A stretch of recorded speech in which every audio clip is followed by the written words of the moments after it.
बिस्मिल्लाहिर्रहमानिर्रहीम। तो बेटा आज हम स्टार्ट करते हैं जो हमारा चैप्टर 1 है नाइन्थ का चैप्टर 1 है मैट्रिसेस एंड डिटर्मिनेंट्स। तो मैट्रिसेस एंड डिटर्मिनेंट्स के हवाले से ये चैप्टर है। तो सबसे पहले हम इसका डिस्कस करते हैं what is actually a matrix. What is या मैट्रिक्स। जब ये मैट्रिसेस जो लिखा हुआ है चैप्टर का नाम जो है मैट्रिसेस, तो वो इसका प्लूरल है। ज़्यादा मैट्रिक्स हों तो उनको हम क्या कहते हैं, मैट्रिसेस। तो मैट्रिसेस और डिटर्मिनेंट के हवाले से ये चैप्टर है। तो मैट्रिक्स क्या होता है? रेक्टेंगुलर अरे, एक रेक्टेंगल की शक्ल में हम अरेंजमेंट करते हैं। किसकी करते हैं? आर फॉर्मेशन या हम बनाते हैं collection of real number. Real number हमारे पास होते हैं और उनको हम एक रेक्टेंगल की शक्ल में उनकी अरेंजमेंट करते हैं। अब ये मिसाल के तौर पर हमारे पास रियल नंबर है 0 1 2 3 4 एंड 7, और इनको इस तरह से हमने उनको अरेंज किया एक रेक्टेंगल की शक्ल में। ये क्या है? एक रेक्टेंगल की शक्ल में इनको हमने अरेंज किया। And then enclose by bracket. जब उन्हें ब्रैकेट में इनक्लोज करते हैं तो उससे जो हमारा बनता है वो एक मैट्रिक्स बन जाता है। वो term the real numbers used in the formation of entries. अब ये जो हम इस्तेमाल करते हैं हम इनको क्या कहते हैं? एंट्रीज कहते हैं या फिर इनको एलिमेंट्स कहते हैं इनके मैट्रिसेस के। The matrix are denoted by, इनको डिनोट किससे किया जाता है? कैपिटल लेटर से। स्मॉल लेटर से इनको डिनोट नहीं करना। अब रोज और जो कॉलम्स हैं ऑफ अ मैट्रिक्स वो क्या होते हैं? एक मैट्रिक्स के जो कॉलम और रोज हैं वो क्या होते हैं? तो इस बारे में अब हम बात करते हैं।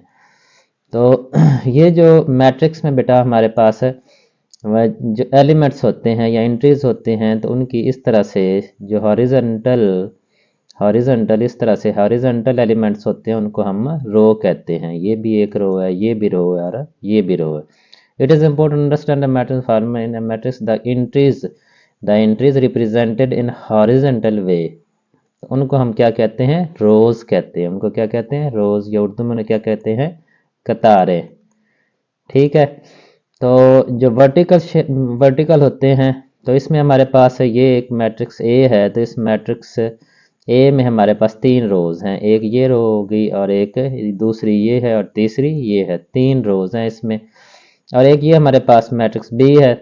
तो बी में अब कॉलम क्या होते हैं? Column vertical present the entries presented in a vertical way, जो वर्टिकल वे में प्रेजेंट की जाती हैं।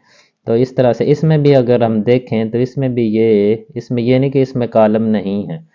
तो इसमें भी ये वाले और ये वाले ये 3 इसके कॉलम हैं। इसको आप C1 कह लें, इसको C2 कह लें और इसको C3 कह लें। तो इस तरह से हॉरिजॉन्टल जो होती हैं हमारे पास हॉरिजॉन्टल एलिमेंट या एलिमेंट्स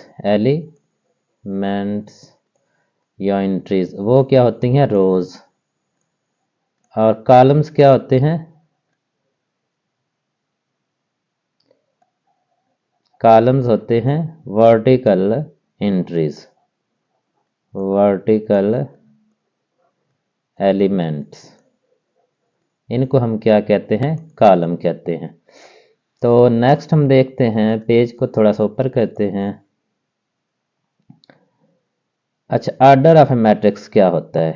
एक मैट्रिक्स का जो है वो ऑर्डर क्या होता है? किसी भी मैट्रिक्स का हम ऑर्डर फाइंड करने के लिए उसकी जो रोज़ होती हैं, जितनी उसमें रोज़ होती हैं उनको हम उसके जितने कॉलम होते हैं उनको हम मल्टीप्लाई करते हैं। मल्टीप्लाई बाय, तो the number of rose and column in a matrix specifies it. Number of rose and column जो हैं, रोज और कॉलम वो स्पेसिफाई करते हैं कि किसी मैट्रिक्स का ऑर्डर क्या है। क्या हम अब डिस्कस करने जा रहे हैं? Order of matrix.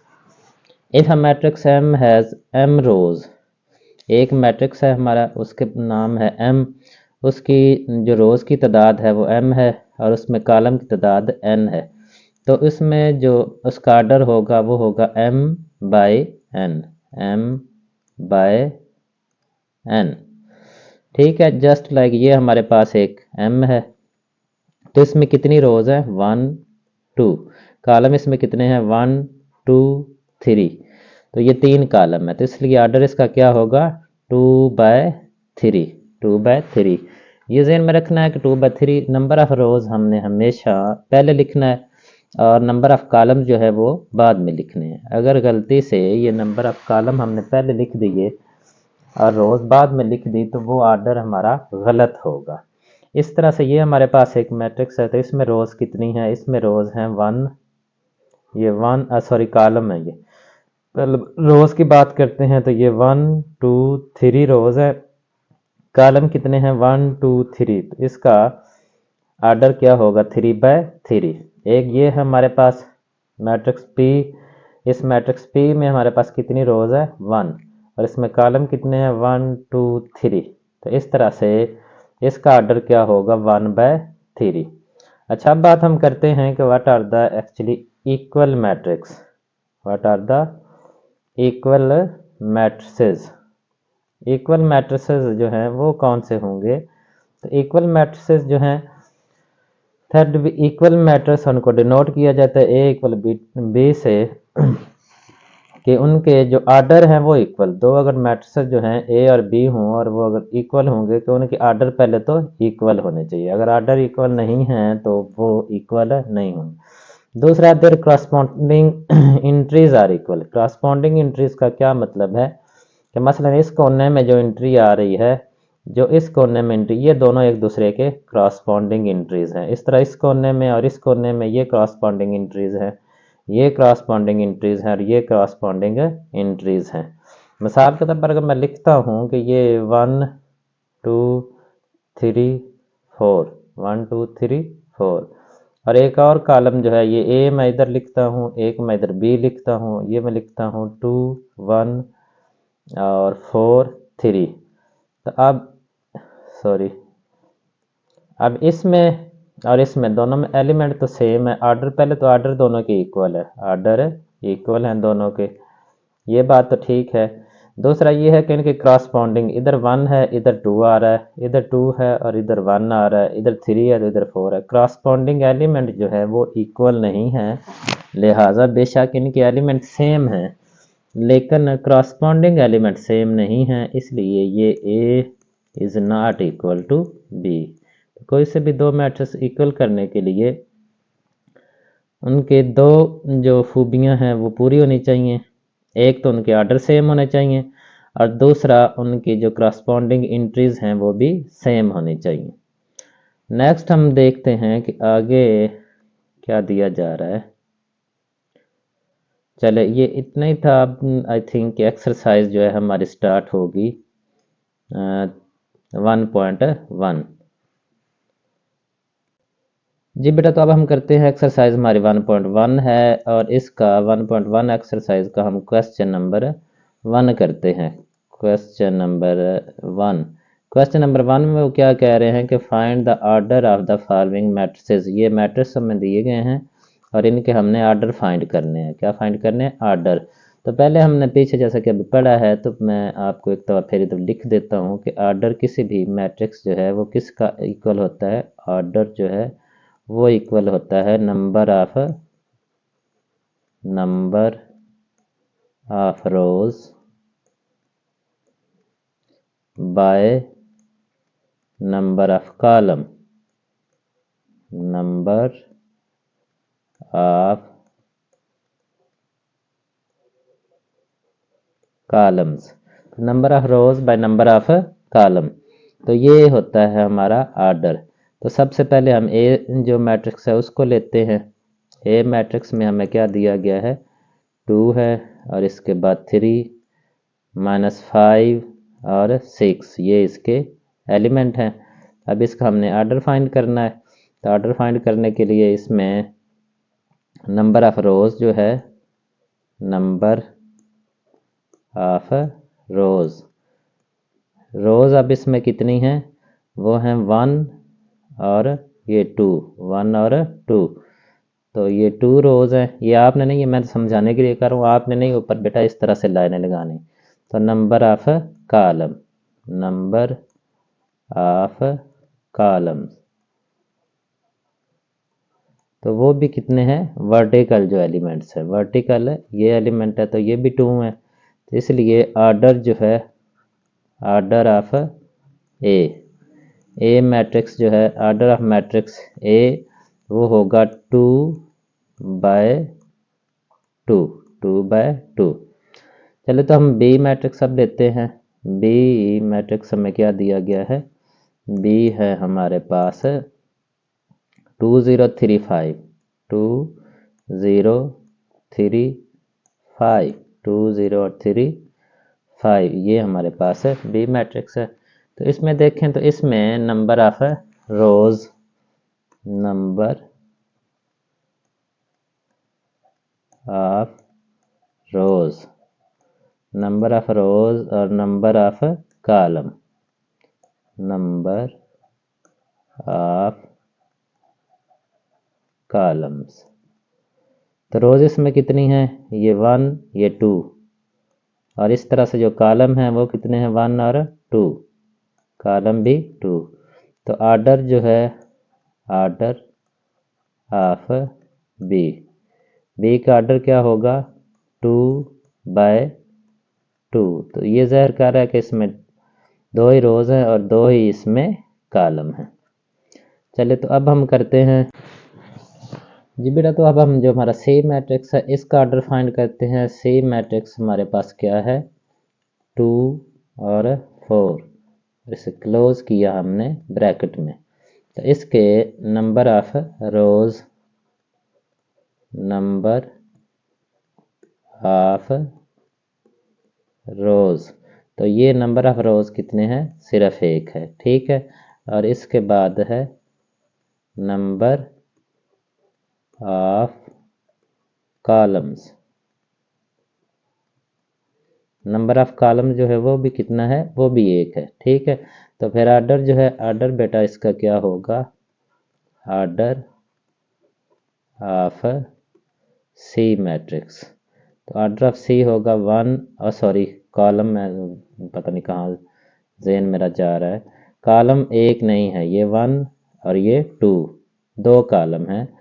तो इसलिए जो आर्डर होगा वो होगा 1/2, 1/2। चलो तो इसके बाद हम लेते हैं जो हमारा सी और डी, इसके बाद क्या है, डी। तो डी मैट्रिक्स को हम लेते हैं, डी मैट्रिक्स किसके इक्वल है, 406, 406।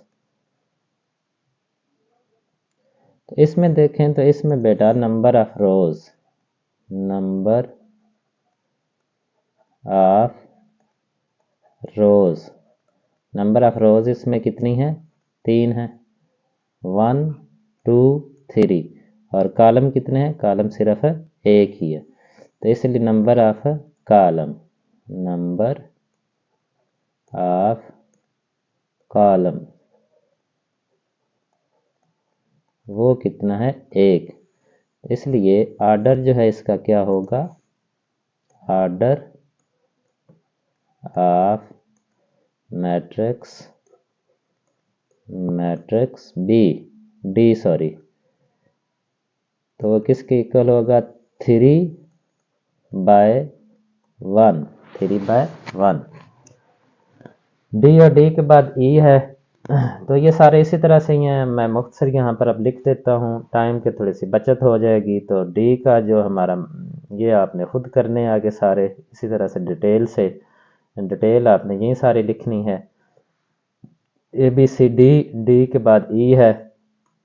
तो ई में देखें तो ए का क्या ऑर्डर होगा, ई में कितनी रोज हैं, हमारे पास है 1 2 3, 3 रोज हैं, और कॉलम जो हैं 3 कॉलम जो हैं वो कितने हैं, 1 और 2, 1 2। तो कॉलम इसमें कितने हैं, 2। तो इसलिए इसका ऑर्डर होगा, यहाँ पर चले ऑर्डर का तो कम से कम लफ्ज़ लिख देते हैं, order of E.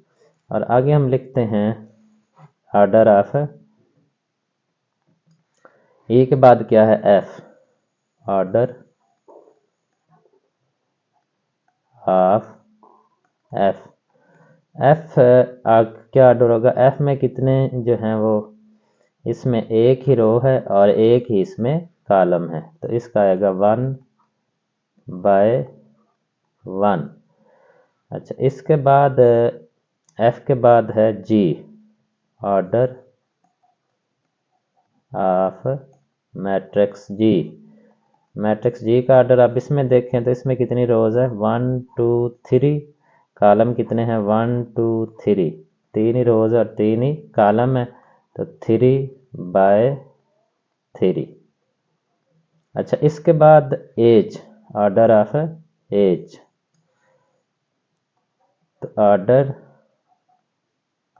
Of matrix as, तो इसमें देखें तो इसमें कितने रोज हैं, 1 2 2 रोज है इसमें, तो 2/, इसमें कितने हैं, 1 2 3, तो 2/3। इस तरह से ये हमारा क्वेश्चन नंबर 1 जो है एक्सरसाइज 1.1 का वो कंप्लीट हो गया।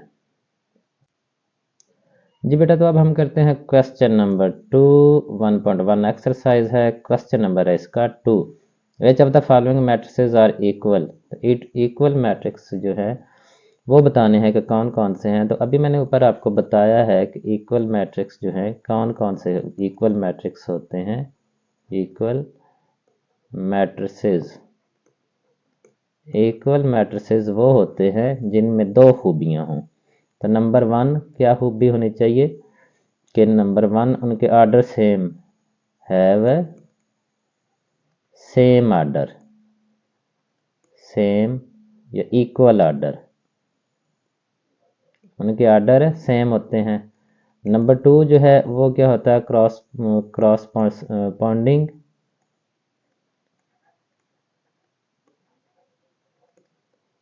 जो एलिमेंट्स हैं are equal, are equal, corresponding element उनके इक्वल होते हैं। क्रॉसपॉन्डिंग की मैंने आपको काफ़ी पहले डिटेल से बताया, तो आप देखें तो इसमें कौन कौन से इक्वल हैं। अब देखें ए की जो है ये 3 है, इसका ऑर्डर क्या 1/1। पहले तो इसका ऑर्डर किससे मिलेगा, ये 5 - 2 करेंगे तो इधर क्या आएगा 3, तो इसलिए इसमें भी 3 है और इसमें भी 3 है, तो इसलिए ए जो है वो किसके इक्वल है, सी के। ए किसके इक्वल है, सी के, क्योंकि इनके ऑर्डर सेम है। इसका ऑर्डर भी 1/1 है, ठीक है। Both have same order, both have same orders and same corresponding entries, ठीक है। इसके बाद जनाब हम देखें तो ये बी है, तो बी के इक्वल कौन सा हो सकता है, ये 3 5 है, ये 5 3 इसके इक्वल नहीं हो सकता, तो 3 और 5, ये 3 और 5 है, ये 3 है, 3 + 2 करेंगे तो ये क्या बनेगा 5, इसलिए हम लिखेंगे B is equal to I, both, ये आई है, B is equal to I, both have same orders and same corresponding entries. इसके बाद ये बी भी हो गया, सी भी हो गया, डी, तो डी जो है ये हमारे पास 5 3, तो ये जस्ट कन्फ्यूज़ करने के लिए है कि बाद बच्चे जो हैं वो कन्फ्यूज़ हो जाएंगे और वो कहेंगे कि बी और डी आपस में इक्वल हैं, अदरवाइज़ इसके इक्विवेलेंट जो है ये इक्वल है 5 3, कोई भी मुझे यहाँ तो नज़र नहीं आ रहा। चले अब ई की तरफ आते हैं। ई जो है ये 4062, 4062, तो ई जो है ये इक्वल है, E is equal to, matrix लिखना चाहिए, वैसे ए तो सी इक्वल तो नहीं हो सकते, यहाँ पर ई किसको रिप्रेजेंट कर रहा है, मैट्रिक्स ई, यहाँ पर अगर साथ लिख लें तो और ज़्यादा बेहतर है। Matrix E is equal to matrix J, चले इसके साथ तो कम से कम मैं लिख दूँ मैट्रिक्स जे। ठीक है, क्यों? इनकी भी यही है कि both have same order and same corresponding entries. अब आपने ये इस तरह की डैश नहीं डालनी, बल्कि आपने पेपर में ये लिखना है। मैं तो जस्ट टाइम बचाने के लिए कर रहा हूँ, ताकि आपको भी ज़्यादा लंबी वीडियोस ना देखनी पड़े और आपके जो कंसेप्ट है वो क्लियर हो जाए और सवाल जो है वो आपको समझ आ जाए। अच्छा, इसके बाद जी जो है ये हमारे पास है 3 - 1 करेंगे, 2 आएगा, 2 और 6, 2 और 6, तो ये f के इक्वल है। f और g, f matrix f is equal to matrix g। क्यों ये दोनों इक्वल हैं? Because both have same order and same corresponding entries. Both have same order and same corresponding entries. इसकी भी 2 और 6 है और इसमें भी 2 और 6 है। अब हमारे पास बच रहा है एच जो है ये 4062 ये 3 जो है ये 3 इक्वल थे। एक ई है 4062 4062 4062 4062 ई एच और जे। ई इसके साथ हम इधर एच भी लिख लेते हैं। ई एच और जे ये तीनों इक्वल हैं, बिकॉज ऑल, इधर हम फिर बोथ नहीं लिखेंगे, because all have same corresponding entries and same orders, इसलिए ये जो आपस में इक्वल होंगे। तो ये क्वेश्चन नंबर हमारा था 2। अब हम आते हैं क्वेश्चन नंबर 3 की तरफ। बेटा तो अब हम करते हैं क्वेश्चन नंबर 3, एक्सरसाइज 1.1 9th का मैथ है। तो 1.1 का चैप्टर क्वेश्चन नंबर 3 है, find the value of A B C and D which satisfy the matrix equation. तो ये इक्वेशन जो है इसको सेटिस्फाई होना चाहिए, यानी कि राइट साइड पर भी और लेफ्ट साइड पर सेम मैट्रिसेस आने चाहिए। सेम मैट्रिसेस किस वक्त आएंगे? तो उस वक्त आएंगे जब हमें ए बी सी और डी की तीनों की सही वैल्यूज़ जो है वो हमें पता चलेंगी, वो इनकी जगह हम पुट करेंगे। तो इधर हम लिखते हैं, सबसे पहले जो स्टेटमेंट लिखते हैं, चलो क्वेश्चन तो ऊपर लिखा हुआ है, इसे दोबारा लिखने की ज़रूरत नहीं है। एज ये दोनों मैट्रिक्स उन्होंने बताया इक्वल है। जब दो इक्वल हैं तो हमने पीछे पढ़ा है कि जब इक्वल मैट्रिसेस होते हैं तो उनकी करस्पॉन्डिंग एंट्रीज इक्वल होती हैं। तो इसका मतलब है कि ये a प्लस सी किसके इक्वल है? 0 के। तो यही स्टेटमेंट मैं इधर लिख रहा हूँ, as both matrices are equal so their corresponding, अब करस्पॉन्डिंग के पता नहीं स्पेलिंग मेरे ठीक हैं या गलत हैं, करस्पॉन्डिंग एंट्रीज आर इक्वल तो इनकी करस्पॉन्डिंग जो एंट्रीज हैं वो इक्वल होंगी। देयरफॉर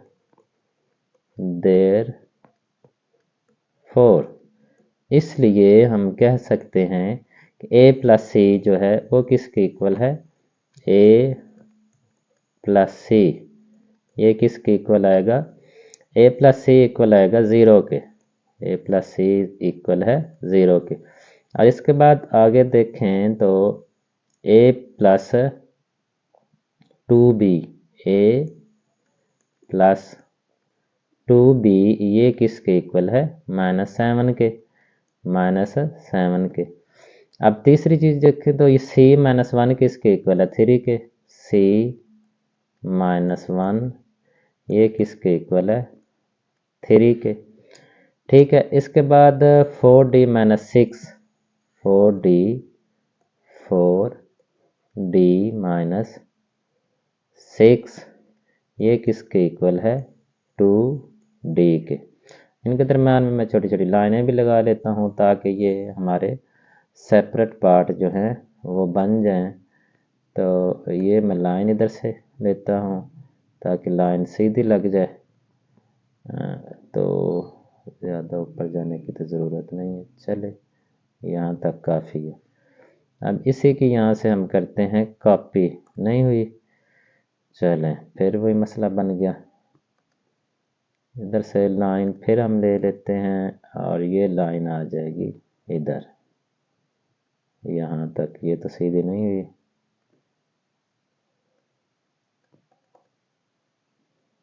पहले जिस तरह का भी है ठीक है। फिर लाइन जो है वो इधर से हमें लेनी पड़ेगी और ये लाइन हम लगाएंगे इधर। ये तो मैं सीधी करके छोड़ूंगा। तो ये थोड़ी awkward ही लग रही है, इस मेरा ख्याल इसे हमें रेज ही कर देना चाहिए, ये वाली जो है। चले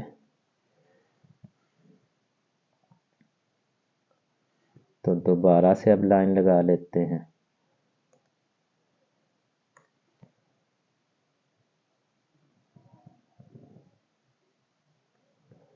चलें ये हमारी लाइनें लग गई। तो अब यहाँ से देखें तो हम किसकी सबसे पहले वैल्यू फाइंड कर सकते हैं? सबसे पहले ये हम c की फाइंड कर सकते हैं इजीली, क्योंकि c माइनस 1 जो है ये किसके इक्वल है? 3 के।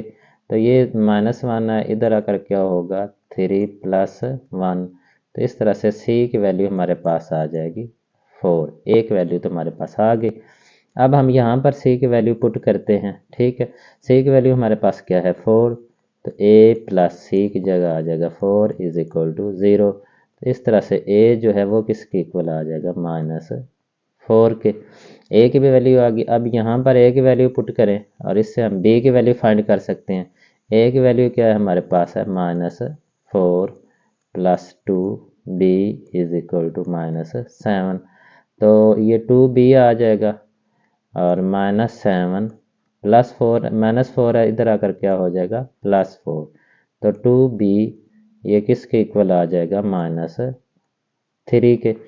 अब b जो है, b की वैल्यू फिर हमारे पास क्या आ जाएगी? -3 और ये 2 इधर मल्टीप्लाई हो रहा था, इधर आकर डिवाइड हो जाएगा, तो b की वैल्यू भी आ जाएगी। इसके बाद d की हमने वैल्यू फाइंड करनी है। तो ये 2d इधर आ जाएगा, इधर प्लस हो रहा है, इधर आकर माइनस हो जाएगा। 4d minus 2d is equal to ये -6 है, इधर आकर क्या हो जाएगा? +6। इस तरह 4d में से 2d माइनस करेंगे तो यहाँ पर आ जाएगा 2d इज इक्वल टू 6। तो ये 2 इधर मल्टीप्लाई हो रहा है, इधर आकर डिवाइड हो जाएगा, तो d is equal to 6 divided by 2 और d इज इक्वल टू 3 आ जाएगा। इस तरह तीनों वैल्यूज़ जो हैं वो हमारे पास आ जाएंगी। तो a की जो वैल्यू है वो -4 है, b की जो है -3/2 है, c की 4 है और d की 3। इस तरह से ये हमारी एक्सरसाइज जो है ये बेटा कंप्लीट हो गई है।